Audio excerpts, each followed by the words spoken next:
უცნაური დილა იყო დღეს ჰამბურგში. გამაღვიძა ჭექა-ქუხილმა, გავიქარდი გარეთ, წვიმს, ჩამოკუპრულია ცა, შიგადაშიგი ელავს და ამ დროს ტელეფონზე მომდის გაფრთხილება, ოფიციალური გაფრთხილება, რომ დღეს ძალიან ძლიერი სიცხეა მოსალოდნელი ჰამბურგში და უნდა მოერიდოთო. თითქოს პარადოქსია, წვიმს, ცა ფეხად ჩამოდის, როგორც ქართველები ამბობენ, და პარალელურად გვაფრთხილებენ, რომ ძალიან მაღალი სიცხე იქნება. გამარჯობა. ჩვენ ძალიან დიდი ხანია არ შევხვედრივართ ერთმანეთს, ამას ობიექტური მიზეზები ჰქონდა. მე გავხდით თბილისში, დაახლოებით 1 კვირით, თუმცა მანამდე მოსამზადებელი პერიოდი, შემდეგ ჩამოსვლის შემდეგ ცოტა შეუძლოდ ყოფნა და ყველაფერმა ამა გამოიწვია, რომ თითქმის 2 კვირიანი წყვეტა ჰქონდა ვიდეოებში, მაგრამ ვეცდები, რომ ეს გარღვევა ავანაზღაურო საკმაოდ საინტერესო ვიდეოებით, მით უმეტეს რომ მე თბილისში 2 კარგი სიუჟეტი ჩავწერე, რომელსაც შემოგთავაზებთ ძალიან მოკლე ხანში. დღეს კი მინდა ვისაუბრო იმ პარადოქსზე, რომლითაც დღევანდელი დილა დაიწყო, ანუ წვიმა, ძლიერი წვიმა, თავსხმა წვიმა, ხედავთ როგორ წვიმს, ჭექა-ქუხილი და ძალიან მაღალი სიცხე. 31-32 გრადუსი ჰამბურგისთვის ძალიან მაღალი სიცხეა. მოგეხსენებათ ჰამბურგი ჩრდილოური ქალაქი. როგორი ამინდიც არ უნდა იყოს, ჩვენ მანქანა მაინც გვჭირდება გადასაადგილებლად და რაოდენ გულდასაწყვეტია, როდესაც იგი ფუჭდება. პირველი რაც თავში გვიტრიალებს, ვინ შეაკეთებს მას, შემთხვევითი ადამიანი თუ ის, ვისაც თქვენი მოდელის 500-ზე მეტი მანქანა აქვს შეკეთებული. გადმოწერე ეს აპლიკაცია, გამოიძახე ავტო ასისტენტი, რომელიც მანქანას წაიყვანს და შეამოწმებინებს საუკეთესო ხელოსანს. მისგან გაიგებ რა არის გასაკეთებელი და რა დაჯდება მომსახურება. მხოლოდ შენი თანხმობის შემდეგ იწყება მანქანის რემონტი. მომსახურების ყველა ეტაპზე ხელოსანი გიგზავნის ფოტოებს, ასე რომ ზუსტად იცი რა ხდება შენი მანქანის თავს. ქარო არ გახლავთ უბრალოდ მანქანის შეკეთების სერვისი, იგი თქვენი დროის და ნერვების დაზუგვის გარანტია. აპლიკაციის ბმული ვიდეოს აღწერაში დაგხვდებათ, თქვენი შთაბეჭდილებები კი აუცილებლად გამიზიარეთ კომენტარებში. გერმანიის მეტეოროლოგიური სამსახური მსგავს გაფრთხილებას მხოლოდ მზიანი ამინდების დროს არ აცხადებს. მთავარი მიზეზი, რის გამოც ასეთი გაფრთხილება მოგდის ტელეფონზე, არის ის, რომ ძლიერი თერმული დატვირთვის დროს და მაღალი ტენიანობის დროს ადამიანის ორგანიზმი ძალიან დიდ დისკომფორტს განიცდის. რა ხდება რეალურად ამ დროს? როცა რეგიონში თბილი, უпростоრად ცხელი ტროპიკული მასები, ჰაერის მასებია შემოსული და ამას წვიმაც ემატება, წყალი იწყებს აორთქლებას და ჰაერში ტენიანობა მკვეთრად მატულობს. ტენიანობა, რომელიც ისედაც მაღალი არის ჰამბურგში, მოგეხსენებათ, ეს არის ქალაქი, რომელიც ფაქტიურად წყალზე დგას, ისევე როგორც ვენეცია. ჩვენი ორგანიზმი არ აღიქვამს ტემპერატურას ისეთნაირად, როგორცაც ამას აცხადებენ ხოლმე და რასაც ჩვენ გვაჩვენებს ჩვეულებრივი თერმომეტრი. ხო, ეს გაითვალისწინეთ, მეგობრებო, აუცილებლად რომ თერმომეტრი უნდა ეკიდოს არა მზეში, ამიტომ არის ხოლმე ზოგჯერ ამბობენ, 60 გრადუსს აჩვენებდა ჩემთან თერმომეტრი. 60 და 70 და შეიძლება 100 გრადუსიც აჩვენოს თუ თქვენ თაკარა მზეზე დადებთ მას. არავითარ შემთხვევაში თერმომეტრი უნდა დაიკიდოს აუცილებლად ჩრდილში, იქ სადაც ნიავი არ უბერავს და თქვენ მიიღებთ რეალურ ტემპერატურას, მაგრამ ეს რეალური ტემპერატურა ასე რეალურად არ აღიქმება ჩვენი ორგანიზმის მიერ. სხვადასხვა ადგილებში, თქვათ მზეზე თუ დავდექით, იქ რა თქმა უნდა, გაცილებით მაღალი ტემპერატურას აღიქვამს ჩვენი კანი, თუ ორ პირქარში დავჯექით სადღაც გარეთ მდინარის პირას, აქ სხვანაირად აღიქვამს, მაგრამ ტემპერატურა იქნება ერთი და იგივე, საშუალო ტემპერატურა ყველგან იქნება ერთი და იგივე. რა თქმა უნდა, ტყეში, რა თქმა უნდა, იქ სადაც სუფთა ჰაერია, იქ სადაც კარგი გარემოა, ეკოლოგიურად კარგ გარემოზე ვამბობ, იქ სადაც ბევრი სიმწვანეა, არის მდინარე, არის ხეები, იქ რა თქმა უნდა 5-6 გრადუსით დაბალია ყოველთვის ტემპერატურა. ამიტომ მივისწრაფით ხოლმე ჩვენ ასეთი ადგილებისკენ და ამიტომაც ვარჩევთ ჩვენ ასეთ ადგილებს სამოსახლოდ. მაღაზიათა ქსელი Family ქუთაისში. უბნის პატარა მაღაზიით დაწყებული ბიზნესი. მაღაზიებისა და მზა საკვების საწარმო Family Food-ის 30 ფილიალი ქუთაისში, ზესტაფონსა და სამტრედიაში. ყველაფერი ერთ სივრცეში. ძირითადი პროდუქტები, ახალი ხილბოსტნეული, საგამცელერიო საგნები, სათამაშოები და გალანდერია. Family Food, მზა საკვები და საკონდიტრო ნაწარმი. საუკეთესო არჩევანი, როცა დრო შეზღუდულია, ხარისხი და გემო კი პრიორიტეტად რჩება.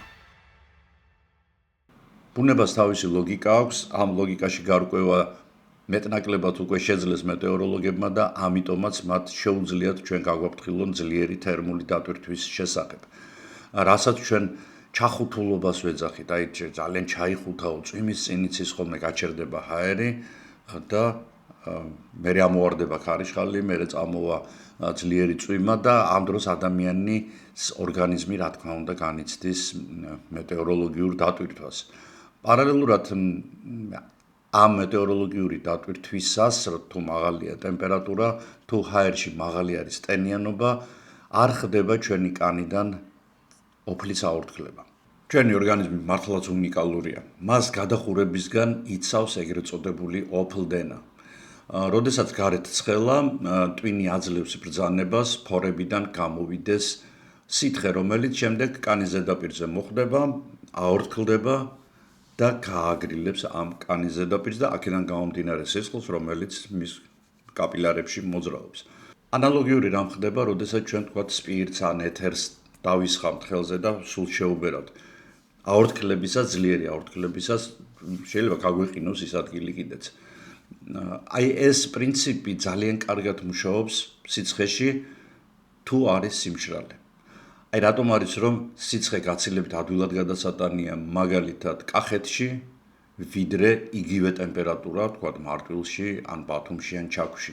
იმიტომ რომ ეს ადგილები და განსაკუთრებით ქუთაისში, აი ქუთაისსა და თბილისის შორის სიცხეები, თუმცა ახლა თითქმის გაწონასწორებულია, იმიტომ რომ თბილისში შემცირებამ მწვანე საფარისა და უსისტემოდ თუ გინდათ სისტემიანად განაშენიანებამ ქალაქის, რომელმაც ამდენი ცათამრჯენი მიიღო თავის ტერიტორიაზე, რომლებიც დღის განმავლობაში ცხელდება, ხურდება, შემდეგ ისინი ღამით გასცემენ ამ ტემპერატურას, ამიტომ ღამითაც არ გვაქვს ხოლმე საშველი ამ სიტუაციაში. ეს სახლები, რა თქმა უნდა, კეტავენ ჰაერის მოძრაობას, არ აძლევენ მას საშუალებას, რომ გადაადგილდეს და გადაიტანოს გრილი ჰაერის მასები და ასევე გაწმინდოს ქალაქი ნესტისგან, ამიტომ ნელ-ნელა თბილისი ქუთაისს ემსგავსება. ქუთაისში თუ ეს ბუნებრივი და ასეც იყო 1000 წლეულების განმავლობაში, ამდენი წლისაც არის ქუთაისი, თბილისში ეს ბოლო წლებში მოხდა. ბოლო წლებში სწორედ აი ამ განაშენიანების გამო. ანუ ჩვენ ფაქტურად ჩაუკეტეთ ქალაქს ვენტილატორი, რომელიც წმენდდა მას ზედმეტი სინესტისგან. ამიტომ თუ გახვალთ სოფლებში, იქ რა თქმა უნდა უფრო ადვილად აღიქვამთ ამ ყველაფერს. რას მოვაყოლე ეს ყველაფერი? იმას, რომ ტენიან ადგილებში, იქ სადაც ჰაერის სინოტივე არის მაღალი, აორთქლებაც შემცირებულია, მოგეხსენებათ, წვიმაში უფრო ნელა შრებას არ ეცხი, ვიდრე შრალამინჩი, ხო?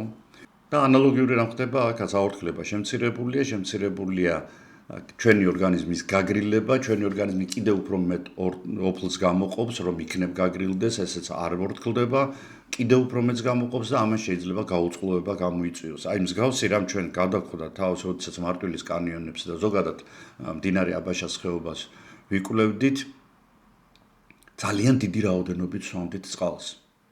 ძალიან დიდი რაოდენობით და ძალიან დიდი რაოდენობით გამოგვეყოფოდა ოფლი. წყალი გამოდიოდა ფაქტიურად ორგანიზმიდან და მთელი დღის განმავლობაში, ეს ფიზიოლოგიური მოვლენაა, არ შარდავდით. რატომ? იმიტომ რომ მთელი წყალი გარედან გამოდიოდა და მხოლოდ საღამოდი დილასა და საღამოს მხოლოდ, იმიტომ რომ გაუწყლოებული იყო ორგანიზმი ვერ აკავებდა წყალს. ამიტომ აი ასეთ ადგილებში, განსაკუთრებით ნოტიო ადგილებში, აუცილებლად ბევრი წყალი სვით. არ არის აუცილებელი, რომ ძალიან მოგწყურდეთ. როდესაც მოგწყურდებათ, ეს იმას ნიშნავს, რომ ორგანიზმს უკვე კატასტროფულად აკლია წყალი. სვით წყალი რამდენიც შეგიძლიათ. ჩემს ახალგაზრდობაში იყო, აი როდესაც მოძრაობ, სადღაც მთაში რომ მივდიოდით, ან სადღაც გვეუბნებოდნენ, არ დალიო წყალი, იმას დაგაწვა, პირიქით. წყალი უნდა სვათ, იმიტომ რომ ჩვენ 85% წყალი ვართ და როგორც კი ჩვენ წყლის რაოდენობას ვკარგავთ, მომენტალურად გვეწყება პრობლემები. აი მაგალითად, სისხლის ასაღებად, როდესაც მიდიხართ, აუცილებლად წინასწარ დალიეთ მინიმუმ 700 გრამი წყალი მაინც. რატომ? იმიტომ რომ თქვენი სისხლი გათხელდება და უფრო ადვილი გამოსაღები იქნება იგი შპრიცის საშუალებით. ჩვენი სისხლი ბლანტდება, როდესაც წყალი სითხე გამოდის ჩვენი ორგანიზმიდან და აქედან გამომდინარე იწყება ძალიან ბევრი პრობლემა, მათ შორის თრომბების წარმოქმნაც. ამიტომ წყალი სვით აუცილებლად. რა თქმა უნდა, ხანდაზმული ადამიანები და ბავშვები გაცილებით მძიმედ აღიქვამენ ამ ყველაფერს, ამიტომ მოარიდეთ ისინი ასეთ ადგილებს. საერთოდ ჯობს ხოლმე, როდესაც მაღალი სიცხეა მოსალოდნელი და თქვენ უკვე შეგიძლიათ ენდოთ 2-3 დღიან პროგნოზი მით უმეტეს თითქმის ზუსტად არ ტყამენ უკვე მეტეოროლოგები მინიმუმ ერთ კვირას იქეთ შეიძლება რაღაც ცდომილებები იყოს, მაგრამ თითქმის ზუსტად იმაში, ამიტომ განსაზღვრეთ, რომ აი დილით ადრე გაიღვიძეთ, გააღეთ ფანჯრები, გაანიავეთ ოთახი, კარგად გააგრილეთ იგი დილის სიგრილით და შემდეგ ჩაკეტეთ ფანჯრები, ჩაკეტეთ ფარდები და ასეთნაირად შეინარჩუნეთ სიგრილე. ვისაც კონდიციონერი გაქვთ, რა თქმა უნდა, ეს პრობლემა არ გაქვთ, მაგრამ მენდეთ რომ კონდიციონერით გაგრილებულ ჰაერს ისევ ბუნებრივად გაგრილებული ჰაერი სჯობს. რა თქმა უნდა, ქალაქებში რთულია ამ ყველაფრის გაძლება და ამიტომაც მივდივართ ხოლმე დასასვენებლად. კიდევ ერთი რამ მინდა დავამატო წყალთან დაკავშირებით, რომ წყალი აუცილებლად უნდა იყოს მინერალიზებული. ჩვენ ოფლთან ერთად სხეულიდან გამოდის ის მინერალები, რომლებიც ჩვენი ელექტროლიტები და მე არაერთხელ მithქვამს, რომ ჩვენი სხეული არის ქიმიური ქარხანა, რომელსაც აქვს თავისი ფიზიკის კანონები, ბიოლოგიური კანონები, რა თქმა უნდა, და ამ ქიმიურ ქარხანას მუდმივად ჭირდება გარკვეული ქიმიური ელემენტები, რომლებსაც ჩვენ საკვებთან და წყალთან ერთად ვიღებთ. მაგრამ როდესაც ინტენსიური ოფლგამოყოფა ხდება, ოფლიანობა ხდება, ამ დროს აი მარილებიო ამბობენ ხო, მარილები მაქვს ხელზე გავამეყო ამ სხეულზე ამ ოფლის გამო. დიახ, მარილები გამოდის ჩვენი ორგანიზმიდან, ჩვენ გვაკლდება ეს ელექტროლიტები, რომელმაც შეიძლება გამოიწვიონ გულის რიტმის დარღვევა, კუნთების ტეტანური შეკუმშვა, კუნთი დამეჭიმაო რო იძახიან. ამიტომ თუ წყალს დავლებთ, ეს თუ იქნება კარგად შეზავებული მინერალური იზოტონური ხსნარები, იყიდება სპეციალურად, არის რა თქმა უნდა თქვენ შეგიძლიათ თქვათ იგივე ბორჯომიან ნაბეღლავი დალიოთ, მაგრამ არის სპეციალური სითხეები, რომლებიც უკვე ყველა ტიპის მარილს შეიცავენ და ისინი დაგიცავენ გაუწყლოებისგან და მარილების კარგვისგან. ასევე რა თქმა უნდა, სრულიად აკრძალული არის, ახლა ზოგიერთმა იცის, აი დამოკიდებულება აქვს, ხომ მაგალითად დამოკიდებული ვარ ველოსიპედზე, ზოგიერთი სირბილზეა დამოკიდებული, ზოგიერთი ვარჯიშზეა დამოკიდებული. მართლაც ეს ასეა. აი სწორედ რომ დამოკიდებულება იწვევს სპორტული აქტივობა.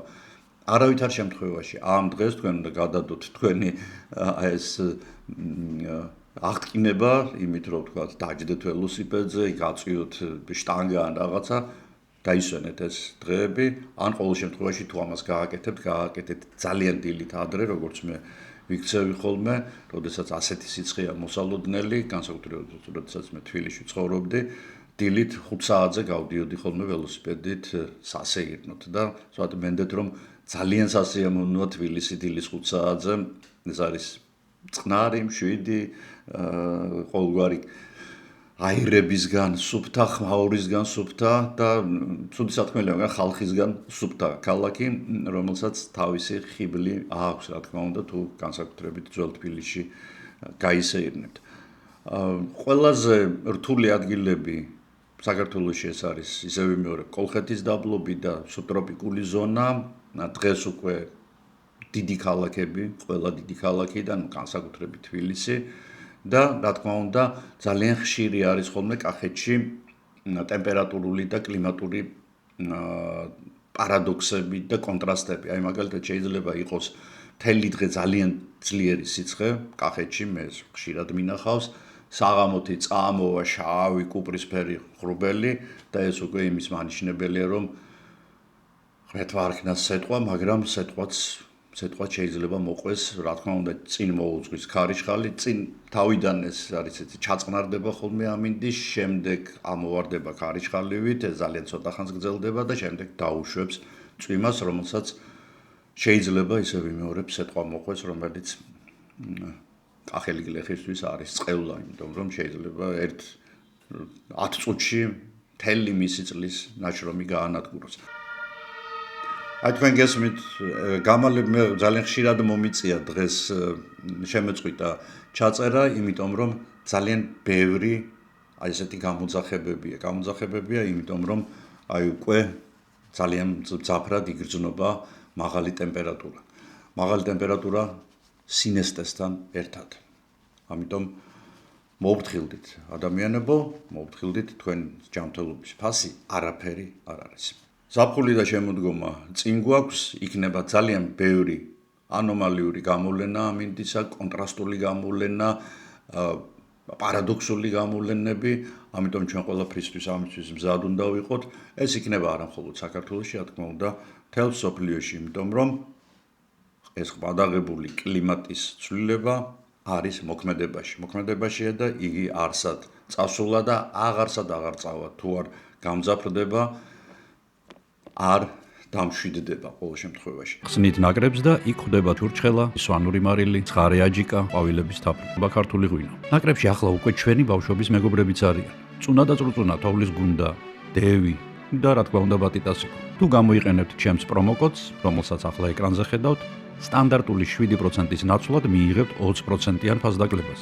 ნაკრების გაგზავნა უკვე მთელი ევროპის მასშტაბითაა შესაძლებელი. გარეკეთ ამ ნომერზე, შეუკვეთეთ თქვენთვის სასურველი შემადგენლობა და სადაც არ უნდა იყოთ, შეიგრძენით საქართველოს გემო. მე მინდა ძალიან დიდი მადლობა გადაგიხადოთ ყველას, ვინც ახლახან გამოიწერეთ ჩემი არხი, ეს არის დაახლოებით 8000 ადამიანი. ძალიან დიდი მატება გვაქვს არხზე, ძალიან კარგად წავიდა არხის საქმე ამ ხრივ და ჩემი თხოვნა იქნება თქვენ რომ გამოიწერეთ ეგოისტები, იქნებით თქვენს მეგობრებსაც შესთავაზეთ და ურჩიეთ და რეკომენდაცია გაუწიეთ რომ გამოიწერონ ჩემი არხი, მაგრამ კიდევ ერთ რამეს გეტყვით რომ მხოლოდ არხის გამოწერა და მხოლოდ თქვათ არხზე გამომწერების რაოდენობა არ არის დიდი ბედნიერება. დიდი ბედნიერება არის, როდესაც ადამიანები უყურებენ შენს ვიდეოებს. ასეთი ნახვები კი ზოგიერთ ვიდეოს საკმაოდ ცოტა აქვს, ზოგიერთს საკმაოდ ბევრი. რაღაცნაირად გადაანაწილეთ. მე ძალიან ხშირად მithქვამს, რომ ძველი ვიდეოებიც ნახეთ, მე თვითონ დიდი სიამოვნებით უყურებ, ხოლმე ხა ყველაფერი, რა თქმა უნდა, ადამიანს არ ამახსოვრდება დეტალები ყოველ შემთხვევაში და ძალიან ხშირად უყურებ ხოლმე რაღაც გარკვეულ ვიდეოებს, რომ იქედან შემდეგ ამოკრიფო რაღაც საინტერესო მომენტები და ჩავსვა ახალ ვიდეოში. ასე რომ ყველა ვიდეო, რომელიც ჩემს არხზე დევს, არის მეტნაკლებად საინტერესო. ჩადით ქვემოთ, ნახეთ ისინი. და რა თქმა უნდა, უზარმაზარი მადლობა ყველა იმ ადამიანს, რომელიც ფინანსურად ეხმარება ჩემს არხს. ახლა კი მე მინდა შემოგთავაზოთ ძალიან უჩვეულო ჩემი არხისთვის ფორმატი, ეს გახლავთ რეპორტაჟი დედამიწის შემსწავლელ მეცნიერებათა ინსტიტუტიდან და რაც თავარია და ძალიან საინტერესოა სეისმური მონიტორინგის ეროვნული ცენტრიდან. მე მას ვესტუმრე თბილისში ყოფნის დროს და მის ხელმძღვანელთან, ჩემს მეგობართან, პროფესორ ლაშა სუხიშვილთან ერთად მოგიმზადეთ ძალიან საინტერესო მოგზაურობა თბილისიდან დედამიწაზე, თლიანად ჩვენს პლანეტაზე. ბატონი ლაშა მოგვითხრობს იმ ინოვაციების შესახებ, რომლებიც ინერგება ინსტიტუტში და რაც მთავარია იმ გეოლოგიური პარკის შესახებ, რომელიც აქ ძალიან მალე გაიხსნება.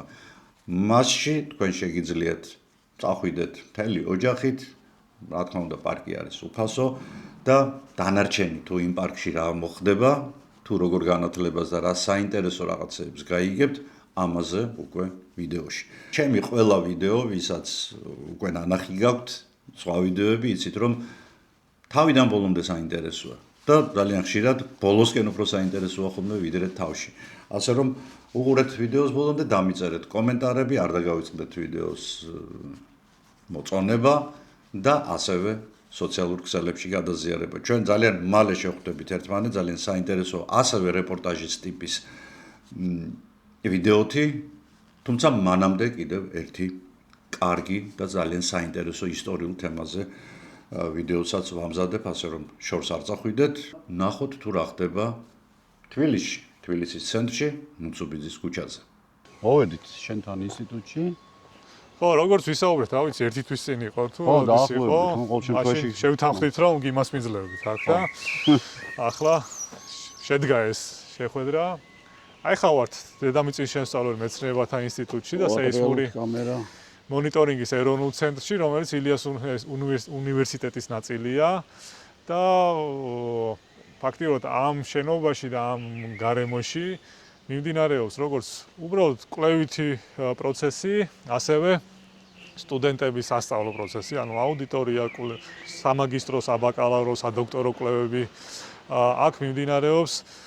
სტაჟირებები, კვალიფიკაციის ამაღლება უნივერსიტეტის ჩვენ შემთხვევაში ახლა ერაზმუსის პროგრამა არსებობს და ძალიან პოპულარულია, რომ ახალგაზრდები მიდიან ევროპაში და ჩვენ შემთხვევაში არა მარტო ეს წასვლა ახალმე, ანუ ჩვენ მასპინძლობთ აქეთ ცენტრალური ევროპის ქვეყნებს, დასავლეთი ევროპის ქვეყნებს, ეხლა სექტემბერში ველოდებით, ჩამოდიან და აქ აკეთებენ კვლევებს, თანახმწვანელები ვართ და ასე შემდეგ. ერთ სიტყვით, რაღაცნაირად ეს ცალმხრივი არ არის ეს თანამშრომლობა. და შეგვიძლია, აი ეს არის მნიშვნელოვანი, რომ შეგვიძლია იგივე ცენტრალური ევროპის ქვეყნების უნივერსიტეტის სტუდენტებისთვის თანაბარზომიერი სერვისი გავწიოთ. ეხლა ამ ტერიტორიაზე მიმდინარეობს განახლებით სამუშაოები, მე გარეთ რომ გამოვალთ, ვისაუბრეთ რა კეთდება. ეს მანქანები მახსოვს ამით. ბევრი კარგი ადგილი გვაქვს საქართველოში ნანახი. და ისეთ კარგ კონდიციაშია ეს მანქანები, მიუხედავად ყოველწლიურად თითქმის 100-მდე ექსპედიციისა, აი ესეთ ფორმაშია ეს მანქანები. და უვლით ერთი სიტყვით რა. მაგრამ ამავე დროს მძიმე სამუშაოს ეწევიან. ძალიან. ხო, ეს არის ჩვენი შენობა. ამ შენობაში მიმდინარეობს ის ყველაფერი, რაც ჩამოვთვალე. აი ამ შენობაში გეცდება მიწისძვრები. მათ შორის მიწისძვრების კეთდება, გაკეთებას ვერ ვახერხებთ, დაფიქსირებას ვახერხებთ, კი.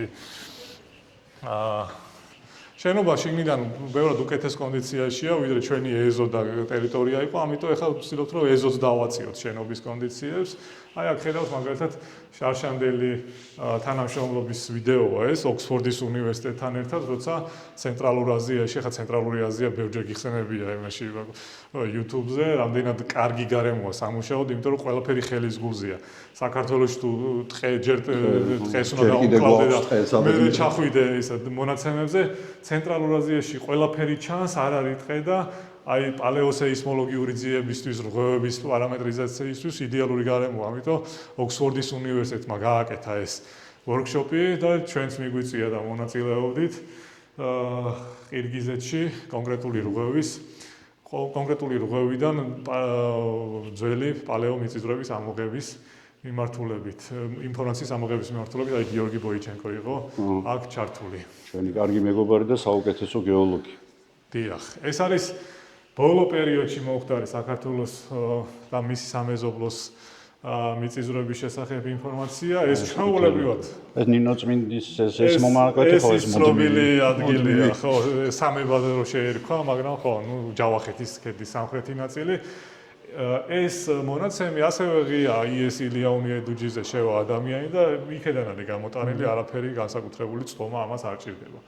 აი ეს კი არის რეალურ დროში საქართველოში ჩვენ გვაქვს 50-მდე სეისმური სადგური, რომელიც ჩართულია ონლაინ 24/7-ზე და რეალურ დროში შემოდის ამ სადგურების ვიბრაციები, მაგრამ ყველა ვიბრაცია ბუნებრივია, მიწისძვრა არ არის და თავისი ალგორითმია ჩადებული, რა სახის ვიბრაცია რამდენიმე სადგურმა უნდა დააფიქსიროს, რომ მიწისძვრად იდენტიფიცირდეს. ჩვენი სამუშაო ოთახი, სადაც ნინოს სტუმარი ყავს, სადაც მიმდინარეობს. ესე იგი, მიწისძვრა რო ხდება, კი ავტომატურად ხდება განსაზღვრა, ეპიცენტრის და პარამეტრიზაცია, მაგრამ შემდეგ აი ადამიანი, პროფესიონალი ზის და ავტომატურად განსაზღვრულ პარამეტრების გადამოწმებას აკეთებს. ამიტომ ჩვენს ვებგვერდზე თუ შეხვალთ, იქ დაგვხვდებათ ორი ასო, ერთი არის A და მეორე არის M. A არის ავტომატურად განსაზღვრული და შემდეგ რამდენიმე წუთში, დაახლოებით 10 წუთში ხდება მისი. ესე იგი ეს მაგნიტუდა თქვა 3 და 1 რო არის და მე რო გადაკეთდება 3 და 2-ად თქვენი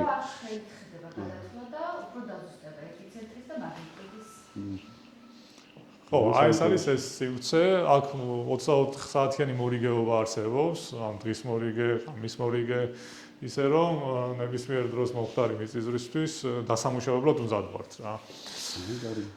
ხო, ეს არის ეგ სიტუაცია, ასე ვთქვათ, სიტუაციური ოთახი. ეს არის სივრცე, რომელზეც საუბრობდი, ეს სამგანზომილებიანი ვირტუალური რეალობის. ეს ლაბორატორია აღჭურვილია როგორც ყველაზე ახალი ტექნიკით, 2026 წელს შეძენილი, ბოლო გამოშვები, ბოლო მოდიფიკაციის დრონი, ლიდარის სენსორი, ანუ ლაზერული სკანირების სენსორი, რომელიც ნატოს დახმარებით შევიძინეთ. ასევე 2012 წლიდან ნაკიდი ტექნიკაც აქ არის თავმოყრილი, ისე რომ საკმაოდ კარგად არის მოვლილი ყველაფერი, რომ აი 14 წლის მერე ისევ აი ეს სამგანზომილებიანი მონიტორი მაგალითად 2012 წლის ტექნიკა. აქეთ არის საკმაოდ ძლიერი კომპიუტერი, სუპერკომპიუტერი არ არის, მაგრამ საკმაოდ ძლიერია და გამოიყენება IMAX სიმულაციების საწარმოებლად. შეგვიძლია ერთ-ერთი სიმულაცია. ხო, ეს არის ვერეს აუზში ფერდის სტაბილურობის ანალიზი, რომ კონკრეტულ სცენარის და კონკრეტული პარამეტრების შემთხვევაში როგორ შეიძლება განვითარდეს ფერდის არასტაბილურობა, ანუ მეწყრული პროცესი.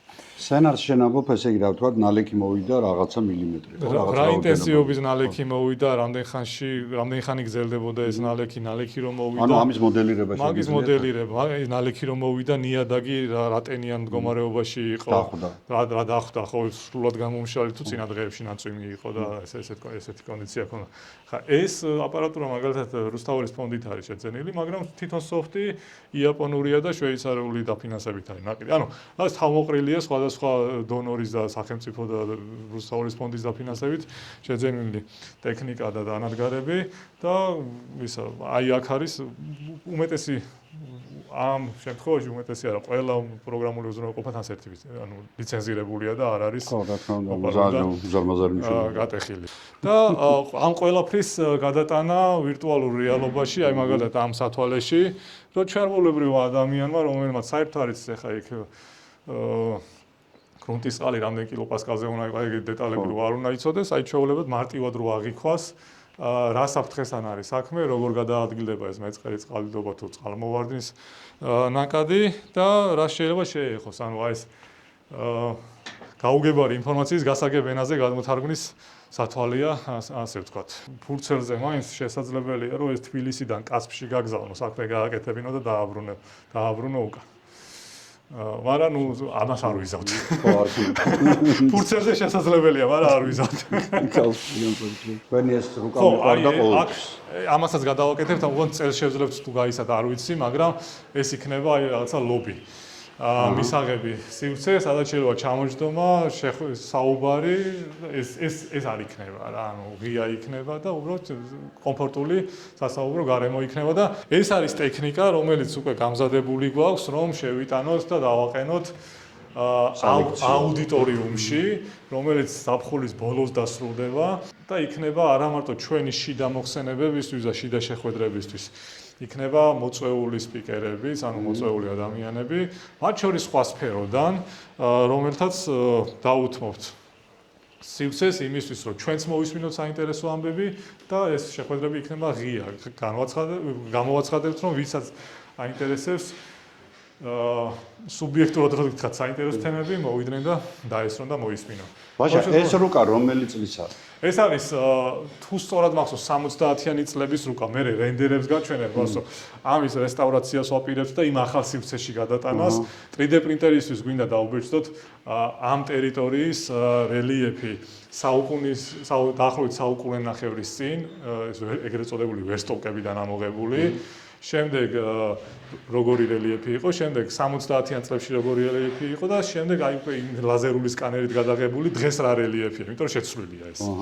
აქ რელიეფი ძალიან არის შეცვლილი. მოგეთ, იმ აუდიტორიუმის სივრცის ერთი დომენი სრულად ამ რუკის გარშემო აგებული რა. იმიტომ რომ აი ძალიან ისეთი ღირებული ამბავია და ხო, თაბაშირია, კი. ხელნაკეთია, დაცულია ჰორიზონტალური და ვერტიკალური მასშტაბი. მოგეთ, უნიკალური რაღაც არის, ამიტომ აი ეხა ასეთ მდგომარეობაში მაგრამ რესტავრაციას გაუკეთებთ და ამის გარშემო შეადგინათ ავიძემ, ხო? და ამის გარშემო ავაგებთ იმ ახალ სივრცეს. ხო, აი აქ კი დაწყებული გვაქვს სამუშაოები. ეს სივრცე გაიყოფა ორ დომენად. ტიხარი იქნება შუაში, აქეთ იქნება შეხვედრების ოთახი და ამ კედელზე დაიკიდება ის რესტავრირებული, ხო, რუკა და ეს სივრცე იმ რუკის გარშემო იქნება მოწყობილი რა. ჭერამდე ტყუილად არ მომწონდა ეს რუკა ყოველთვის. არის? ტყუილად არ მომწონდა ეს რუკა ხო, ანუ ყოველთვის. უკვე ნახევარ საუკუნეზე ძველია და თან ხელნაკეთი, ანუ ძალიან კარგი რაღაცა. ჭერამდე კედლის თაროები, წიგნის თაროები, იმიტომ რომ უამრავი წიგნია შესანახი, აქ შეხვედრების ოთახი და აქეთ იქნება ტრიბუნები, აუდიტორიუმი, მოხსენების სივრცე, უკაბელო მიკროფონით აღჭურვილი მოხსენებელი, ეს სპიქერები, რაც იქეთ ვნახეთ, მიქსერი და ისეთი გარემო, რომ აი უბრალოდ უცხო ადამიანი რომ მოვიდეს, რაღაცნაირად შევიტყუოთ მეცნიერებაში რა. იმიტომ რომ დღეს რასურათია, რომ ვიღაცა ხალხი ვართ ცალკე, იქეთ ადამიანები არსებობენ და ერთმანეთში ჩატეხილობა არსებობს და რაღაცნაირად ხელი ჩამოვართვათ ერთმანეთს რა. და აი ამ სივრცეში უნდა მოხდეს, ერთ-ერთი ეს სივრცე იქნება, სადაც ეს ხელის ჩამორთმევა გვინდა რომ შედგეს. აი მასალები მაგალითად მეორადი გამოყენების მასალა შენახული აი 10-15 წლის განმავლობაში შენახული მასალები, რაც გაუფრთხილით და ეხლა ვიყენებთ რომ ტრიბუნები ავაწყოთ ამით და შენობაში ტარდება ლექციები, მაგრამ ლექციები ტარდება გარეთაც, იმიტომ რომ აი მაგალითად გეოფიზიკური ექსპერიმენტისთვის საჭიროა ბუნებრივი ზედაპირიც, არა მარტო ბეტონი და კინაბეტონი. და აი ამ ტერიტორიაზე არის ხოლმე ეს პროფილირება, სხვადასხვა სეისმური მეთოდით, რადარული მეთოდით და აქ უკვე შესაძლებელი იქნება, რომ ეხლა მიმდინარეობს კიდე სამუშაოები, რომ დასრულდება შესაძლებელი იქნება როგორც ფიზიკურად პრაქტიკების ჩატარება, მაგალითად გეოფიზიკაში, ასევე იმ პრაქტიკის თეორიული ნაწილისთვის ლექციის ჩატარებას. ასევე ეს ძელია გამზადებული, რომ თუ საჭიროება იქნა ღამის საათებში შეიძლება პროექტორის მინათებას და სლაიდების გაშვებას. გარდა იმისა, რომ სამუშაო გარემოა ეს და მაგიდები აღჭურვილია კვებით, ინტერნეტით და შესაძლებელია აქ დაჯდომა, მუშაობა. ესე ვთქვათ, co-working space-ია რა, ანუ დაკეტილი არ არის. აი ჩვეულებრივად ადამიანებსაც შეუძლიათ მოვიდნენ დაჯდნენ იმუშაონ, ოღონდ სამუშაოდ და არა მრუდის დასალევად. არა, ხო, მრუდე საქმეების გასაკეთებლად. აქ იქნება წყლის დასალევის სივრცე, ადამიანები ძაღლებს ასეინებენ და ძაღლებისთვისაც იქნება სივრცე, რომ ძაღლმა ზალიოს წყალი და მოისაქმოს და რაღაც ცივილური ფორმა მიეცეს ამ ყველაფერს. ხო, ეს მოსაქმებული რომ გაიტანონ კიდეც. ხო, და მოსაქმებული რომ გაიტანონ. ეხლა შეგვიძლია ავიდეთ გეოტექნიკურ ლაბორატორიაში, რომელიც რაღაცა ფორმით არსებობდა ინსტიტუტში, უბრალოდ არ მოქმედებდა, იმიტომ რომ ცალკეულ კომპონენტებად იყო დაშლილი, როგორც ესე ტექნიკა იყო, მაგრამ არ იყო ამუშავებული. წელს შევაკეთეთ როგორც შენობა ამ ლაბორატორიის. გავუკეთეთ წვიმის წყლის მართვის სისტემა, მიწისქვეშა წყლის მართვის სისტემა, ვენტილაცია, იატაკი მოვაწესრიგეთ, რაღაც სახანძრო უსაფრთხოება ასე შემდეგ. და თვითონ რაც თავარია, ლაბორატორია ამუშავდა. ანუ ეხლა უკვე ერთ თვეში იქნება დაცვა თემის, ილიას უნივერსიტეტის სტუდენტი დაიცავს, რომელიც შესრულებულია უკვე ამ ლაბორატორიაში. ანუ ჩაეშვა, მუშაობს. ხო, ანუ კედლები აღვადგინეთ თან ისე რომ ენერგოეფექტური იყოს, აი მთლიან პერიმეტრზე ეხლა რა თქმა უნდა, არ ჩანს მიწისქვეშა წყლის მართვის სისტემაა ჩადებული, ისე როგორც წვიმის წყლის ისე გასვლა რომ მოკლედ ნესტის პრობლემა იყო და ეს პრობლემა მოხსნილია. ეს არის თერმომდგრადი ზედაპირი, ისე რომ შიგნით სამუშაო გარემო იყოს და ზაფხულში ან ზამთარში გაძლებადი იყოს. ხო, თერმოსის პრინციპი. ხო, თერმოსის პრინციპით და აი ეს არის ჩვენი ლაბორატორია და სალონე, რომელიც მოგვიყვება ლაბორატორიის შესაძლებლობებზე და ტექნიკაზე. გამარჯობა სალონე. ჩვენ ვიმყოფებით ახლა საინჟინრო გეოლოგიის ლაბორატორიაში, რომელიც არის ინსტიტუტის ბაზაზე და ამ ლაბორატორიაში ჩვენ ვიწყებთ მუშაობას, ასე რომ ვთქვათ, ქანების და არაკონსოლიდირებული გრუნტის, ეგრეთ წოდებული სოილის ფიზიკური და მექანიკური თვისებების განსაზღვრისთვის. ფიზიკურ თვისებებში მოიაზრება ტენიანობა, ნიმუშების სიმკვრივე, ფორიანობა, სიმაგრე და ასე შემდეგ და ასევე აღნიშნული დანადგარები, რომლებიც ამ ლაბორატორიის ბაზაზე გვაქვს, უზრუნველყოფს ქანების ფიზიკური თვისებების განსაზღვრას. ახაკაცში რასაც ხედავთ, ეს არის პირდაპირი ძვრის დანადგარი, რომელიც განსაზღვრავს შინაგანი ხახუნის კუთხეს და შეჭიდულობას, რომელიც ფერდობის სტაბილურობის შესწავლაში წამყვანი როლი აქვს, ასე რომ ვთქვათ. აქ არის ლაბორატორიის ღუმელი, სადაც ხდება მოცემული ნიმუშების გამოშრობა.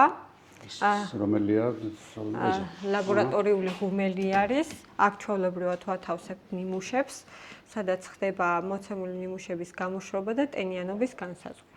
ზოგადი ტენიანობის განსაზღვრა და ასევე კონკრეტული დანადგარიც, ასე რომ ვთქვათ, მოიაზრებს ზოგიერთი ქანის ტენიანობის განსაზღვრას, ან მაგალითად თუ ნიმუში არის სულ მდგომარეობაში, მაგ შემთხვევაში და გვჭირდება მშრალი ნიმუში, ამ შემთხვევაშიც გამოვიყენებთ, ასე რომ ვთქვათ. აქ გვაქვს ლაბორატორიის საცრები, რომელიც როგორც ხედავთ არის სხვადასხვა ზომის, კლასიფიცირებულია და ეს გამოიყენება იმისთვის, რომ მოვახდინოთ ასეთი არაკონსოლიდირებული გრუნტის კლასიფიკაცია. საბჭოთა კავშირის საცრები და გენახეთ. როგორ ტანჯავდნენ. ეს იმისთვის არის, რომ გრანულომეტრია გავაკეთოთ, ანუ შესაბამისი ნაწილაკების ზომების განსაზღვრა და შესაბამისი მასალის კლასიფიკაცია რომ მოხდეს. ეს არის ასევე ერთ-ერთი დანადგარი, ეს სამღერძა დატვირთვის, დიახ. აქ ნიმუში თავსდება და სამივე, ანუ ყველა მიმართულებით ხდება მასზე დატვირთვა და ამ შემთხვევაშიც ვიგებთ ძირითადად ნიმუშის სიმტკიცეს. აი აქ ხდება ალბათ, ხო? შინაგანი ხახუნის კუთხის განსაზღვრა, ასევე შეჭიდულობის. და ერთ-ერთი მნიშვნელოვანი და წამყვანი დანადგარია ეს ასევე მეწყრული პროცესების შესწავლისთვისაც. ეს დანადგარი არის ერთღერძვა დატვირთვის.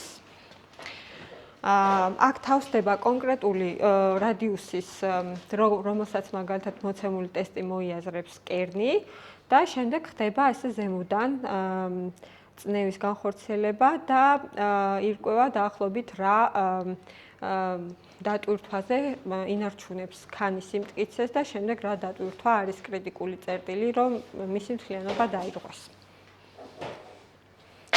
აღნიშნული დანადგარი გამოიყენება როგორც გეოლოგიური ნიმუშებისთვის, ასევე გამოიყენება სამშენებლო მასალის კონკრეტული თვისებების განსაზღვრისთვის. ანუ ეს პრესებია. კი, პრესები. ეს არის ჰორიზონტალური და ვერტიკალური პრესები, რომელიც ჭიმავს, მაგალითად არმატურებისთვისაც გამოიყენება, ჩვეულებრივი ქანისთვისაც გამოიყენება და ეს დანადგარი არის მიერთებული შესაბამისად მაგასთან, რომელიც უზრუნველყოფს, ასე რომ ვთქვათ, კონკრეტულ კალკულაციას.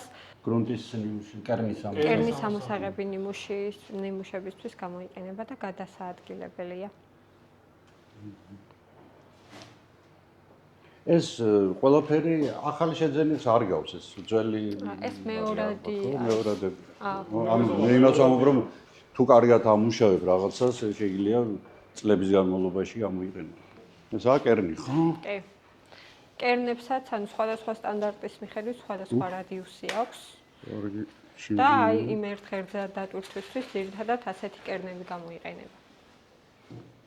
რამ სიღრმეზე ჩადის? თუ ამდენსაც რამდენ დამაგრძელებებსაც დავუყენებ. რა თქმა უნდა, რომ ქანზეც არის დამაგრძელებელი. ხდები რომ უკვე ნამტროები ამაგავს და კი ჩავალ, მაგრამ ასე არ არის. ეს რაღაც კაი ძიმია. რა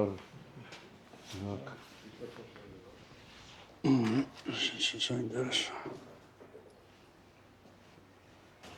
ანუ საშუალო ასაკი რამდენია თქვენთან? 40 ქვემოთ არის. ეხლა ზუსტი არ მახსოვს, ანუ 38 თუ რა მედიანური და საშუალოც ახლოს არის რა, მაგრამ არიან რაღაც 20 წლის მიდამოებშიც და არიან 80 პლუსის, რა, უბრალოდ იმიტომ კი არა, ანუ მართლა სამუშაო პროცესში ჩართული ადამიანები და მათი გამოცდილება რომ ერთი საკითხია, მაგრამ მათი ისტორიული მეხსიერება რომ კიდე მეორე ღირებულებაა რა. საოცარია, არა. აი ხა აქ უკვე არის სამუშაოები, რომელიც შეეხება იმ თბილისის გეოლოგიური პარკის გაკეთებას, რაზეც ვსაუბრობდით. ამ სივრცეში იქნება განლაგებული ეს რაღაცა იურული პარკის შესასვლელი თახს გავივლით. აქ იქნება ჩამწკრივებული სტენდები თბილისის გეოლოგიური რუკით, საერთაშორისო სტრატიგრაფიული ცხრილით, ზოგადი გეოლოგიური მიმოხილვით თბილისის, რომ აი სანამ აი ამ პატარა აღმართს აივლის ვიზიტორი, უკვე ძალიან საბაზისო წარმოდგენა შეექმნას გეოლოგიაზე, იმიტომ რომ ჩვენ გულისხმობთ, რომ აქ ადამიანი ვინც მოდის, არ არის საერთოდ არ არის ჩახედული გეოლოგიაში.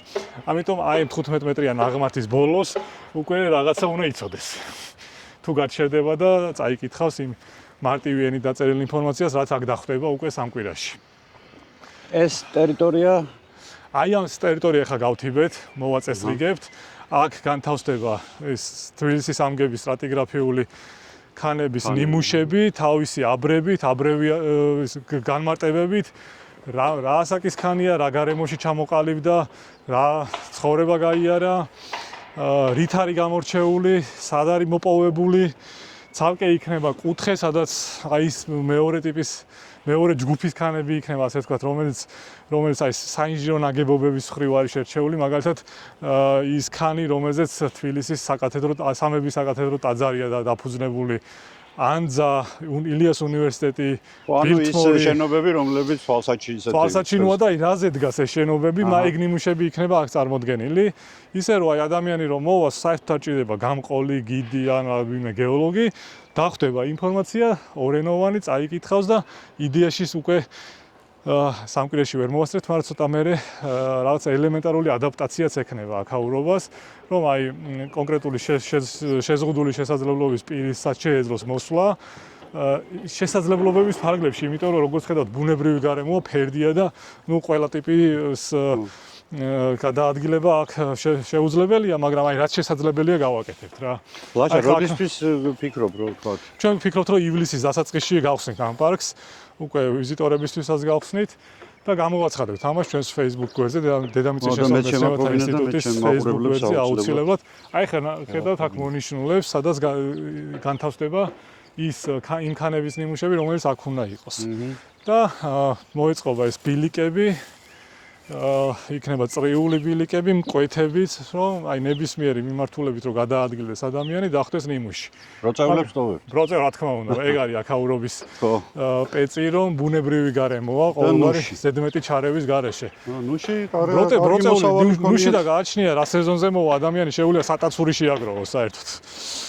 ხო, უამრავი მოდის აქ სატაცური. ვა, რა საინტერესოა. და ნიშნულები ეხა ჩამოვიტანეთ რაჭიდან კირქვები, რომელშიც არის განამარხებული ორგანიზმები თუ ამონიტები და ამ კირქვის ნიმუშებზე იქნება ისრები განლაგებული, რომ ადამიანს მიანიშნოს ხო, ანუ თან ფოსილები იქნება, ანუ პალეონტოლოგიური ქვები, ასე ვთქვათ, თუ ნიმუშები და თან ისრები, რომ აი ამ ნიმუშით უნდა გადაადგილდეს. აქ ეხა გათიბულია, რაც ხედავთ, ამას შევაგროვებთ და ლამაზ ზვინებად დადგება. მოკლედ ძალიან ლამაზი ბუნებრივი გარემო იქნება ყოველგვარი გაპრანჭვის გარეშე. ანუ რაც ბუნებრივად არის, იქნება, ანუ არანაირი ჩარევა დამატებითი აქ არ მოხდება რა. გარდა ამისა, ეხა აქ ვიზიტორს რომ გადავინაცვლოთ, დახვდება არა მარტო გეოლოგიური ნიმუშები ქანების, არამედ მაგალითად აი ეს სადგური.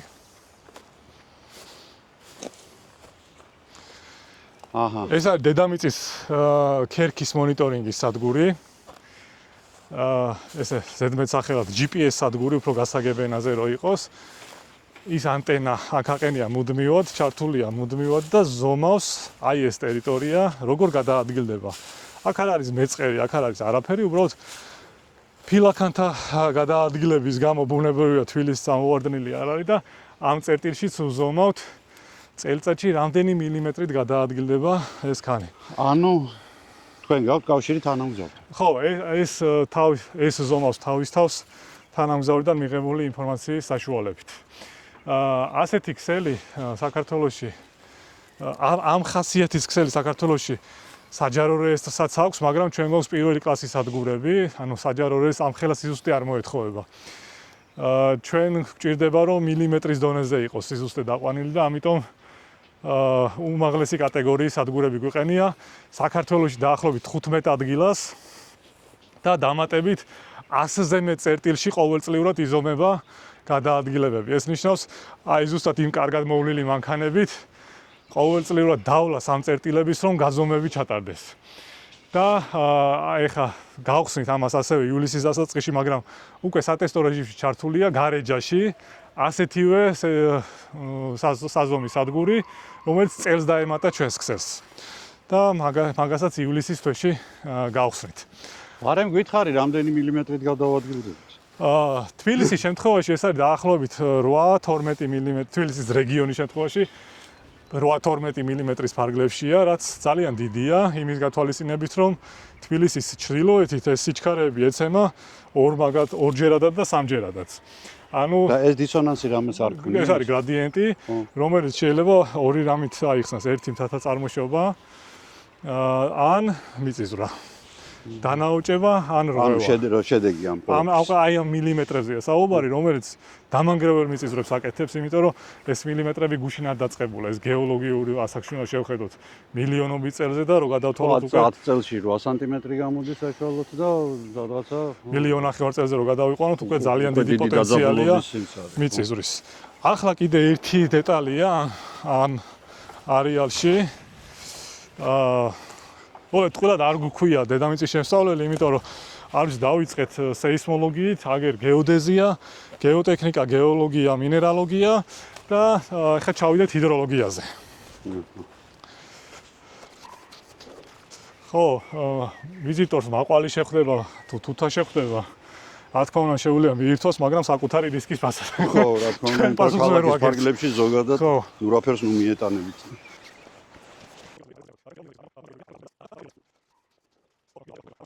აქ ჩამოდის პატარა უსახელო ნაკადული, რომელსაც მდინარეს ვეძახით. ეს არის ეს სათავეს იღებს ლისის ფერდზე და ჩადის დელისისკენ. აქ გვაქვს მოწყობილი ასეთი სასწავლო ჰიდროლოგიური პუნქტი და აი ერთ თვეში ეს კვლევაც დასრულდება, ანუ სტუდენტი აქ აკეთებს საბაკალავრო ნაშრომს ამ მდინარის ჰიდროლოგიური რეჟიმის შესასწავლად. ანუ რომელ სეზონზე რა მოცულობის წყალი ჩამოდის, რაზე ეს წყლის ხარჯი დამოკიდებული და ესეთი ტიპის ანალიტიკური კვლევები. ლაშა, რა მაინტერესებს, სათხრება მე ეს მდინარე? ეს მდინარე ბუნებრივად ჩადიოდა დელისის მიდამოებზე და იქ ჭარბტენიანია და სამარაგებდა, მაგრამ ახლა კოლექტორში შედის და საბოლოო ჯამში, ვარში ჩადის, ხო. ბინძური არ არის, ხო? არ მგონია სუფთა იყოს. იმიტომ რომ სავარაუდოდ ამაზე დაერთებული შეიძლება იყოს. ხო, ეს ნაპირებსაც ეთყობა, რომ აქ სანაგვეც მოუწყვიათ თავის დროზე ეთყობა. არალეგალურად ზოგიერთი ნაგებობა. წითელი ტყემალიც გაქვს. ნუ მოკლედ რა საინტერესო, აქ რამე კერძო ბაღები ან რამე ხო არ იყო თავის დროზე და იქიდან შემორჩენილი ხო არა? ანუ აქ ესეთი ესეთი ტერმინი რო ვთქვათ, პირველ რიგში აქ იყვნენ დევნილები. აქ იყვნენ 90-იან და 0-იან წლებში დევნილები. აქსა? აი ჩვენ შენობაში, ჩვენი შენობის ნაწილში და მათ სჭირდებოდათ გადარჩენა, მათ სჭირდებოდათ არსებობა და გარკვეულ მიწის სამუშაოებს ატარებდნენ, ხო. მეორე დევნილების გასახლების, დაკმაყოფილების და გასახლების შემდეგ ამ ტერიტორიაზე შემოვიდნენ აი გარშემო მცხოვრები ადგილობრივები და ჰქონდათ ცდილობა რომ რაღაც კონკრეტული ტერიტორიების ხო, ნუ აი ესეთი სიტყვა რო ვიხმართ, მიტაცება მოხდარიყო, მაგრამ ამ ადამიანებს ვესაუბრეთ, აუხსენეთ სიტუაცია, რომ ესე ვერ მოხდებოდა და დავშალეთ ყველაფერი და დაუბრუნეთ სამეცნიერო მიმართულებას. ხო, ვინაიდან ამ მდინარეს თუ ნაკადულს ესე სახელი არ აქვს, შეიძლება დელისის ხევი ერქვას პირობითად ან რაღაცა, მაგრამ ესეთი კადასტრში საჯარო რეესტრის ოფიციალური უკაზი და usახელოა. უნივერსიტეტს, ილიას უნივერსიტეტს აქვს ინიციატივა, რომ იქნება ამ მდინარეს დავარქვათ ილიას მდინარე, ესეთი სახელი. რაც ძალიან ის იქნება, ლოგიკურიც იქნება რა. უბრალოდ სახელის დარქმევის პარალელურად ცოტა პატივიც უნდა ვცეთ ამ მდინარეს და სახელის დარქმევა მოყვება აქაურობის დასუფთავებას. ხო, ნაგავი არ უნდა. ხო. ხო და რაც თავარია ხა ეს გარემო არის ღია. აი ადამიანი შეუძლია შემოვიდეს ისე იმას. დაისვენოს ამ ბუნებრივ გარემოში, ბუნებრივია იქ ჩასვლას არავის მოუწოდებთ. ფეხი არ დაუწდეს ან რაღაც, მაგრამ აი დანარჩენი ტერიტორია ეს პარკის ტერიტორია იქნება ღია, სასეირნოდ, ნებისმიერ დროს შეუძლია მოვიდეს, ავისი შინაური ცხოველი გაასეირნოს, ლეპტოპი მოიტანოს, იმუშაოს. ვიზიტორი შემოვა, წრეზე იმოძრავებს და ათობით ნიმუში დახვდება. ეს არის პირველი ეტაპი ამ გეოლოგიური პარკის, მეორე ეტაპზე უკვე საქართველოსდან შეგროვებული ნიმუშები მოიყრის თავს, იმიტომ რომ გენიალური ნიმუშები არსებობს საქართველოში, 9 მილიარდის და მეტი წლის ქანებიდან დაწყებული, გამადნებებით და ასე შემდეგ და ეგ ყველაფერი უკვე მეორე ამ პარკის მეორე განყოფილებაში მოიყრის თავს, რომელიც ახლა ივლისის დასაწყისში ვერ მოესწრება, თუმცა აი გაგრძელების პერსპექტივა ეგ არის ამ პარკის. აგერ კუცდილობს რომ ნუ ფაუნა, ფლორა, ყველაფერი. სადაც ავიდი საით დაიტაპირება. ეს კარგა 30 წლის იქნება. პატარა კუ შეიძლება მისი შვილია და სანახავად მიდის. დიდი ხანი არ უნახავს ალბათ. ანუ ეს თქვენ რაღაც პატარა გეოლოგიური მუზეუმი ვიყავთ მოგეცოთ, თქვენი ნიმუშები. ხო, ეს შიდა გამოფენა რაც არის, აი ეგ სტენდებშიც, მაგრამ ცალკე ვაკეთებთ კიდე გარეს, მაგრამ იმ გარეზე გარეთ ვისაუბროთ. ახლა ცოტა შიგნით გამოვწუროთ საკითხი.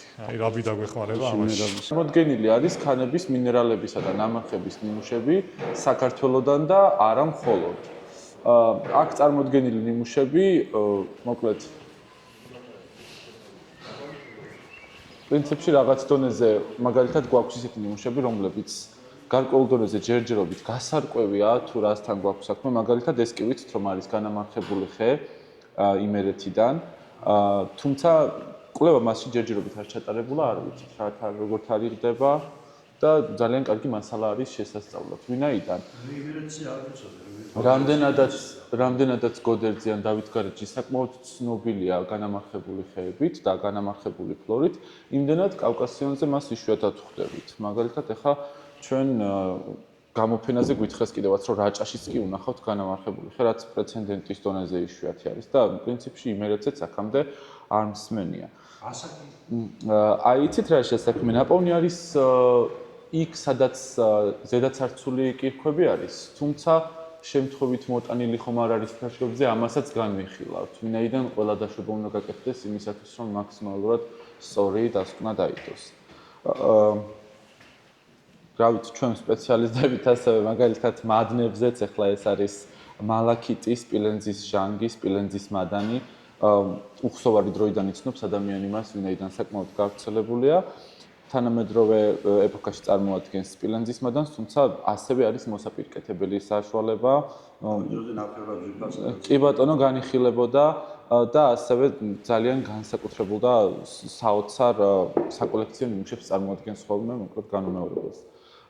ჩემთვის ეს მაგალითად ძალიან საინტერესო წარმონაქმნი არის, ეს არის მანგანუმის კონკრეცია, რომელიც ყალიბდება ოკეანეების ფსკერზე, ძალიან მშვიდი დინების და მშვიდი გარემოს პირობებში, როდესაც პრაქტიკულად სხვა ანალეგდაგროვების პროცესები მას ჩამოყალიბებაში ხელს არ უშლის და ისინი სწორედ შედეგად ხდება ხოლმე ზედაპირზე. სხვანაირად მე ისინი არ ვიცი ჩვენთან როგორ უნდა მოხდეს. რითი და გაინტერესოთ კიდევ აი ამას ეძახიან გრაფიკულ გრანიტს, ებრაულ ქვას და ასე შემდეგ. რეალურად იგი აგებული არის ძალიან სილიციუმის ორჟანგის დიდი შემცველობით წარმოდგენილი მინერალებით, ეს არის კვარცი, პლაგიოკლაზი და მჟავე პლაგიოკლაზი და ასევე მინდვრის შპატები, გააჩნია სხვადასხვა ვარიაციები არსებობს და ებრაულ ქვას ეძახიან, იმიტომ რომ თითქოს აი გარკვეული მიმართულებით ებრაულ დამწერლობასაც უნდა გვაგონებდეს რაღაც დონეზე. სუფრილს მარილს რაც შეეხება, როგორც იცით, ძალიან ბევრი შეფერილობით შეიძლება შეგვხვდეს ბუნებაში და ის დამოკიდებული არის სრულად იმაზე, თუ რა დამატებითი მინარევები შეიძლება ქონდეს ამ ნატრიუმისა და ქლორის ნაერთს. კლასიკურად ვიცით, რომ ჰალიტი არის სრულიად თეთრი, მისი ცალკეული კრისტალები გამჭვირვალეა კუბურის სინგონის, თუმცა აი როგორც ვიცით, რკინის ჟანგის, სპილენძის ჟანგის, ქვიშის მინარევების და კიდევ სხვა მრავალი მინარევი შეიძლება განსხვავებულ ფერებს წარმოშობდეს. კი ბატონო, რკინის ჟანგის გავლენა არის და ეს ეგრეთ წოდებული ჰიმალაის მარილი რეალურად არა მხოლოდ ჰიმალაებში, ბევრგან გვხვდება ძალიან. საერთოდ ახლა ჰალოგენების ჯგუფი, ახლა ქლორიც ჰალოგენია, ფტორიც და ასე შემდეგ და ესენი არის ევაპორიტები, ანუ ეს კონკრეტული ჰალიტი მაგალითად ევაპორიტი არის და ყალიბდება ისეთ წყალსატევებში, რომლებიც მოსული ნალექის რაოდენობა უფრო ნაკლებია ვიდრე აორთქლებული. ანუ ისეთ წყალსატევებში ყალიბდება, სადაც მოკლედ ეს თხევადი გარემოს პირობები დაღუპვისკენ მიდის და შესაბამისად ეს ხსნარები უკვე მყარსახეს იღებს. არა მხოლოდ ჰალიტი, სხვა ბევრი მარილი და ბევრი მინერალი, თუმცა ერთ-ერთი ყველაზე თვალსაჩინო თების სახით ყალიბდება ხოლმე და ზოგჯერ კარსტული მღვიმეებიც კი ჩნდება. და განსხვავებით კირქვების კარსტული მღვიმეებისგან ეს ჰალიტში ჩამოყალიბებული მღვიმეები ძალიან პატარა სიცოცხლის პერიოდს მოიცავს, მალე იღუპებიან, იმიტომ რომ წყალთან ძალიან სწრაფად რეაგირებს განსხვავებით კირქვებისგან. ჩემთვის პირადად ყველაზე ნაცნობი და ყველაზე საყვარელი არის გრანიტული პეგმატიტები. საერთოდ პეგმატიტი არის ისეთი ქანი, რომელშიც მისი ამგები კრისტალების ზომები ყველაზე დიდ მასშტაბებს აღწევს. ეხლა ამ კონკრეტულ შემთხვევაში ეს გრანიტული პეგმატიტია, ვინაიდან ის აგებული არის ბიოტიტით, აი ხედავთ რამდენია რაოდენობრივად და ასევე მინდვრის შპატი, ну ამ შემთხვევაში ეს კალიუმის მინდვრის შპატი, მიკროკლინი, ერთ-ერთი ყველაზე გავრცელებული მინერალი დედამიწის ქერქში, ახლა მინდვრის შპატი არის დედამიწის ქერქის 41-40% და ძალიან პროფესიონალი სილიციუმით, ალუმოსილიკატია, შესაბამისად, ხო, კალიუმის, კალციუმის ან ნატრიუმის. კიდევ რა ვიცი, აი თქვენი საყვარელი არის ობსიდიანი, ხო, რა საკვირველია, ძალიან დიდ ყურადღებას იქცევს ჩვენთან ნებისმიერი მნახველისთვის მოკლედ ობსიდიანის ნახვა, თუმცა არც ისე კარგად იცნობენ ხოლმე მას, როგორც ქანს და ასევე მის გავრცელებას საქართველოში, ვინაიდან არიციან, რომ ის ძალიან ბევრი არის ჯავახეთის ვულკანურ ზეგანზე და არა მხოლოდ ამ სახით, ვინაიდან ობსიდიანის სხვადასხვა სახეები გააჩნია, არსებობს ყავისფერი შეფერილობის ობსიდიანი, ძალიან დიდი მნიშვნელობა აქვს ეს მჟავე ლავის ამოფრქვევის მომენტში მისი გაცივების პროცესი როგორ წავა მომენტალურად, შედარებით უფრო ნელა კონტაქტში ფორებთან ერთად თუ ასე შემდეგ და შემდგომ პროცესებსაც ძალიან დიდი მნიშვნელობა აქვს და ჩვენთან მე პირადად ძალიან ბევრი სახის და ძალიან საინტერესო ობსიდიანები მინახავს. პიჩგინიცა ადამიანის ჩამოყალიბებას. და დღესაც ძალიან ფართო გამოყენება აქვს, არა როგორც მხოლოდ ინდუსტრიულ მასალას მინის წარმოებაში, ასევე საკმაოდ დიდი ინოვაცია არის და საინტერესო მიღწევა, რომ ოფთალმოლოგიაში იდეალური მოლეკულურ დონეზე იდეალური ჭრილობების გასაკეთებლად დღემდე აქტიურად იყენებენ. აქედან გამომდინარე შეფორცება უფრო სწრაფად. ხო, საინტერესო არის ამ ორი ნიმუშის ერთდროულად განხილვაც, მაგალითად, ეს თუ არის კონკრეცია და კონკრეციის ჩამოყალიბება ნიშნავს რაღაც კონკრეტულ აგრეგატზე, როგორც მარგალიტის ჩამოყალიბება, მის გარშემო მოკლედ მასალის დაგროვებას. ახლა ჩვენთან საქართველოში მაგალითად თბილისის გარშემო ჩვენი პრაქტიკა არის ძირითადად ქვიშაქვის კონკრეციები, რომლებიც იმდენად მტკიცია, რომ ბუნებრივი გარემოდან გამოთავისუფლება და მათი აქ მოტანა გვიჭირს. რამდენი ჩაქვიჩიც არ უნდა უტყანო, ახლა ეს ბევრად რბილია. მისგან სრულიად საპირისპირო ბუნების მატარებელი არის ნებისმიერი სეკრეცია ტექნიკურად, ვინაიდან სეკრეციაში თავარი სიცარიელია და არა შუაში არსებული აგრეგატი, რომელიც როგორც წესი არ აკვაქვს, ხო რა საკვირველია. და განსხვავებული არის მინერალების ზრდის მიმართულება. თუ კონკრეციაში ის გვაქვს ცენტრიდან გარეთ, სეკრეციაში პირიქით ცენტრიდან შიგნით იგივე ჟევება, ხო? ერთმა გალაკოს და მეორემ გაცილოს. ხო, ანუ გარედან შიგნით იზრდება მინერალები. ახლა ამ შემთხვევაში ეს არის, კალცედონი და კვარცი არის უკვე პრინციპში იდეომორფული შიგნით. ახლა აჭარათრიალეთის ნაოჭა შეცოცებით საფრთხეზე ამეთვისტოს კონკრეტული სეკრეციების ნახვაც შეიძლება ესეთ თუ ვინმეს დააინტერესებს. ამეთვისტოც კვარცია, ეხლა მაგალითად აქ ჩვენ კვარცის ვარდისფერი ვარიაცია გვაქვს, რომელიც ასევე რკინის იონების გავლენა არის. კვარცს ძალიან ბევრი ვარიაცია აქვს, მაგალითად გამჭვირვალე კვარცი თქვენ იცით რომ თისპროლის სახელწოდებით არის ცნობილი და პრაქტიკულად ნახევრად ძვირფას საიუველირო ქვა არის, რითაც ძალიან მდიდარი არის კავკასიონის კრისტალური, კავკასიონი ზოგადად, რაჭის და სვანეთის სეგმენტი განსაკუთრებით. ვარდისფერ კვარცს, ვარდისფერი კვარცის სახელწოდებით ვიცნობთ, არსებობს ბოლიანი კვარცი, არსებობს ავანტურინი, მოკლედ ამეთვისტო ციტრინი და დაუსრულებლად შეიძლება მისი ჩამოცვლა, იმიტომ რომ ეს არის დედამიწის ქერქში არსებული ყველაზე გავრცელებული ელემენტების ნაერთი, ხა სილიციუმი და ჟანგბადი, ხო? სილიციუმი და ჟანგბადი რო დედამიწის ქერქს გამოვაკოთ, არაფერი აღარ დაგვრჩება საერთოდ. ტექნიკურად ესე არის. რაც შეეხება აი ამ ნიმუშს, ეს არის მეტამორფული ქანი, რომელშიც ჩამოყალიბებული არის აი ეს წითელი წერტილები, გრანატები არის, რომლებიც დამახასიათებელი არის მხოლოდ ღრმა ქერქული პროცესებისთვის. ეს კი ბატონო, ესეთ მინერალებს ჩვენ დედამიწის ქერქის ზედაპირზე ვერ ვიღებთ. ეხლა განსხვავებით ჰალიტისგან, რომელიც ვიცით რომ დედამიწის ქერქის ზედაპირზე და ზედაპირთან ახლოს ყალიბდება აორთქლების შედეგად, აი ამას ჭირდება განსხვავებული წნევისა და ტემპერატურის პირობები და რასაკვირველია, რითიც არის აგებული ის სუბსტრატი ჭირდება, რომ მატერია უნდა არსებობდეს, რომ ის გაჩნდეს. მეტეორიტებიდან ყველაზე გავრცელებული ტიპი არის რეალურად ეს კონკრეტული ზოგადად ქვის მეტეორიტის ტიპი არის. აი რაც შეეხება აი ამ მეტეორიტს, ეს არის უკვე ჩემი აზრით უფრო მეტად საინტერესო კიდევ რკინა-ნიკელის მეტეორიტი. იმის მიუხედავად, რომ დედამიწის ქერქში და კიდევ უფრო სიღრმულ ფენებში, მანტიაშიც და ბირთვშიც რკინა ძალიან გავრცელებული ქიმიური ელემენტი არის. ნიკელიც ხო, დედამიწის ქერქში რკინას აი ასეთი სახით ჩვენ პრაქტიკულად არ ვხვდებით. ეს ნიშნავს იმას, რომ ისეთი ბუნებრივი სუბსტრატი, რომელშიც რკინის შემცველობა 95 და 100%-იც კი შეიძლება იყოს, ჩვენთან დედამიწის ქერქში მსგავს რაღაცის პრეცედენტი არ არსებობს, იმიტომ რომ რკინა ძალიან აქტიური ქიმიური ელემენტია, ის ძალიან ხშირად ჟანგდება, ოქსიდაციას განიცდის. მე დავინტერესდი და ჩვენი პლანეტის პირობებში ისეთი მინერალები, რომლებშიც რკინის მაქსიმალური შემცველობა შეიძლება გამოვლინდეს, რკინის დაახლოებით 70-72%-ს ატარებს. მეც ვერ ეს რკინისა და დარიშხანის სულფიდებია თუ არ ვცდები. ხო, ესეც რასაკვირველია. ეს ჟანგვას არ განიცდის? ზედაპირზე დამწვარიც არის და დაჟანგულის, თუმცა ჭრილში.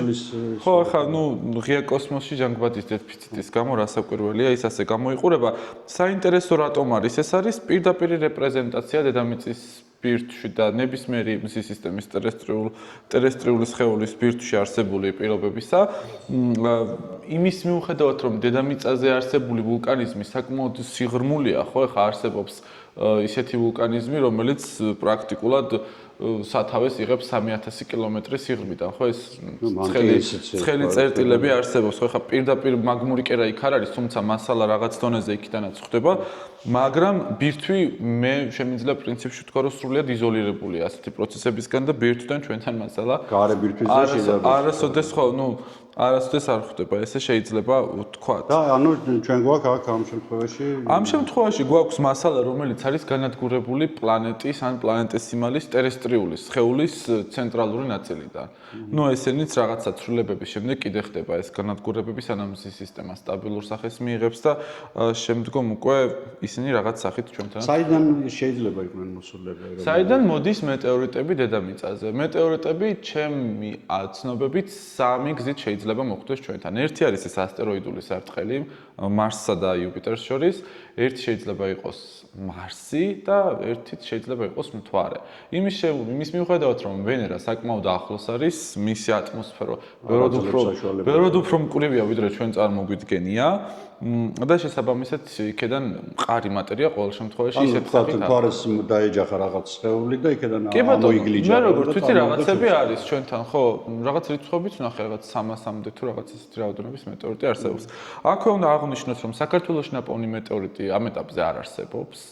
მე როგორც ვიცი, არასოდეს არ ვნახავთ, ჩვენ ეს მეტეორიტები გვაქვს მოკლედ სხვა კოლექციიდან. ხო, საქართველოში რთულია ახლა იმდენი ჯერ ესეთი მეტეორიტების წვიმასელოდებიან ხოლმე და მე ერთგვაროვანი გარემო არის საჭირო, ეს იქნება უდაბნო, ეს იქნება მუდმივი მზრალობის გარემო თუ ხო სიარული იქ უნდა რაღაცა მუნქი ფერის ეძიო მოკლედ.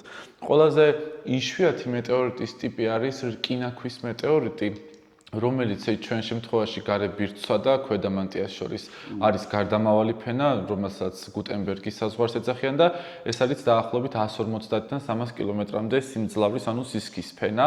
მსგავსი რაღაცა ყველა ტერესტრიულ სხეულს არ აქვს. დედამიწა ხო ხა ყველაზე დიდი ტერესტრიული სხეული ამ მზის სისტემაში, ვიცით ხომ? ჩვენ გვაქვს აი სხვაგან ეს როგორ არის ძალიან საინტერესოა და პრაქტიკულად 100 მეტეორიტიდან მხოლოდ ერთი შეიძლება იყოს ასეთი, რკინა-ქვის. ოლივინის კრისტალები რკინის სუბსტრატში, რკინის ცემენტში, ესე რომ ვთქვათ. მარტივად აღსაქმელი. ეს ყველაფერი არა მარტო ესე სტიქიურად გამლელისთვის არის, ეს შეიძლება იყოს საგანმანათლებლო პროცესის ნაწილი სკოლის ექსკურსიისთვის. ჩვენ ისედაც გვაქვს, დღესაც გვაქვს ეს პროგრამა, როცა სკოლის ექსკურსიები მოდიან ჩვენთან, პირველ რიგში ვებგვერდზე შემოდიან, იქ რეგისტრირდებიან, რომ აქვთ ვიზიტის სურვილი და ჩვენ მერე უკავშირდებით და ვგეგმავთ ამას. ანალოგიურად შესაძლებელია ამ პარკის შემთხვევაშიც და მაგ შემთხვევაში უკვე დახტება ჩვენი თანამშრომელი, რომელიც უკვე დამატებით ინფორმაციას მიაწვდის და კითხვაზე პასუხებს გასცემს, თუ ბავშვებს ასეთი კითხვები დაებადებათ.